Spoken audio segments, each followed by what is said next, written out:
All right, let's squeeze in Marino in Wisconsin. What's up, Marino? Hey, how's it going, guys? What's up, Marino? Good, buddy. Hey, not much. Tommy, I met you back at David Hero's Blizzard Brawl here in Awesome. Wichita, so it was nice meeting you there. Had a good time. I'm going to my first WrestleMania. Just want to get that out there this year, so hopefully I get to meet you guys. Yeah, you will. Oh, yeah. Tommy, just a question actually for all three of you guys, just one question.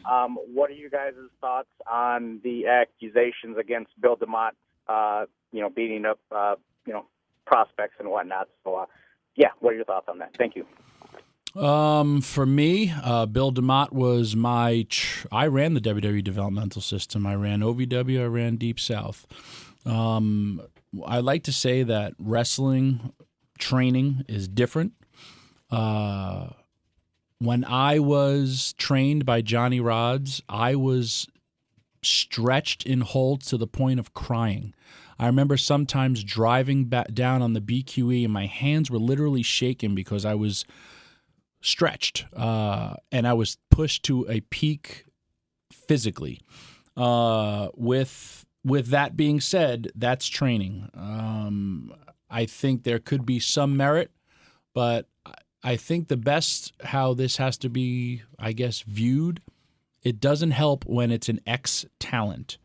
It has to, because then it kind of looks like it's sour grapes.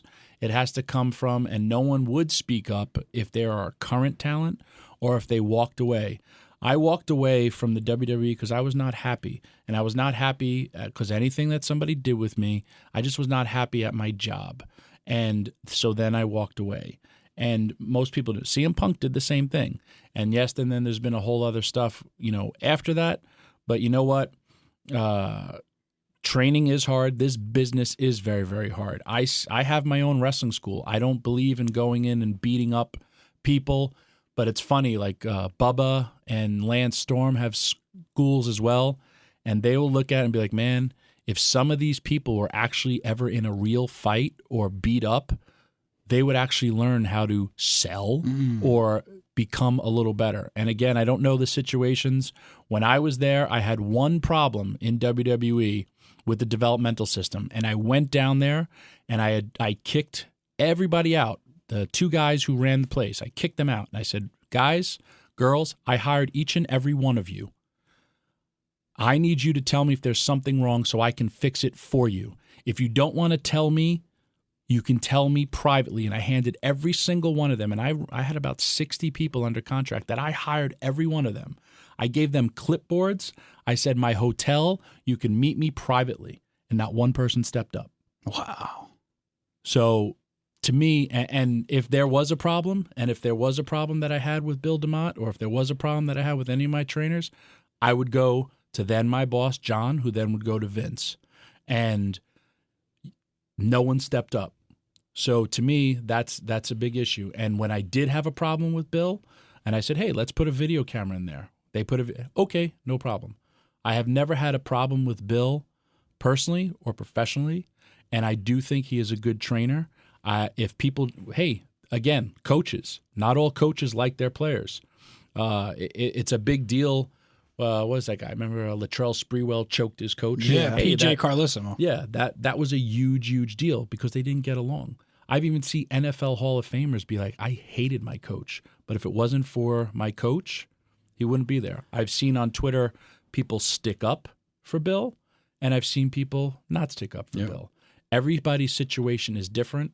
If there were homophobic slurs or if there's anything that's said out there, then yes, that has to be addressed. That's to me, and that's the bigger problem. Like the physicality of pro wrestling, how do you avoid it? I don't think that's something that really can be debated. And like you said, if it's going to a point where it's getting to be too much, that person's got to either talk to somebody or maybe wrestling's not the sport for them. As far as the words, though, the words hurt probably more than the physical stuff, and that's the stuff you have to be more politically correct, and professional. Correct. And it's funny. Back, everyone praises ECW. Back in the day, after ECW, at times when we were not getting paid, ECW Arena used to have no heat in the winter and no air conditioning in the summer. It was brutal. In the dead of winter, we used to sit after shows. Seriously, we didn't have doctors. We had nothing. Guys were all beat up. We would sit and wait and do promos after the show. People would get sick. People would be, shivering. We'd be all waiting for our time to cut promos.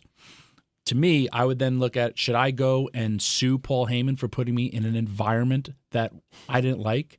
No. It is a touchy subject, yes, because they're a publicly traded company, and yes, because of social media.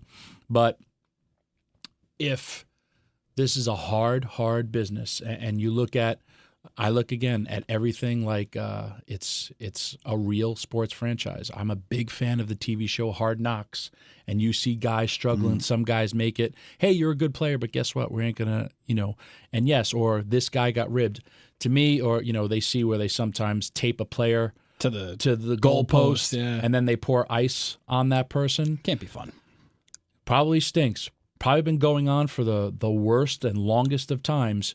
Until something happens to one player, it will never be addressed, and we all know about it. Yeah. With the developmental system, I think they have made great strides. I think there's also a lot of trainers. Hey, not everyone has to get along. Not all coaches like their players. I don't know the situation. I'm not a part of a situation. I know when he worked for me, everything that I asked, he did. And when I did have a problem, and I had a problem where someone brought up racism, and I said, hey, let me hear it. And then nobody said anything. So to me, I was there willing to help you. And there was no ramifications whatsoever. Let me cure this problem. And then there was no problems. And just like I know Taz did not like Johnny Rods, and they did not talk for a long, long time. I like Johnny Rods. So we were both trained by the same person around the same time. But Taz was one type of person. I was a different type of person. So There's my thought on that.